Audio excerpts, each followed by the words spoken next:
paano? Ikaw nang bahala dito, ha? Oo naman.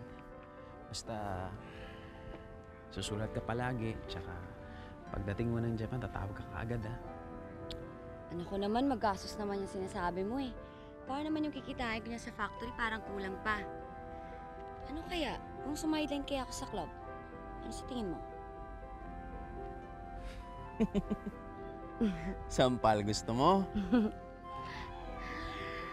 Alam mo, natatandaan ko nun. Tinanong mo ako kung anong bala ko sa buhay ko.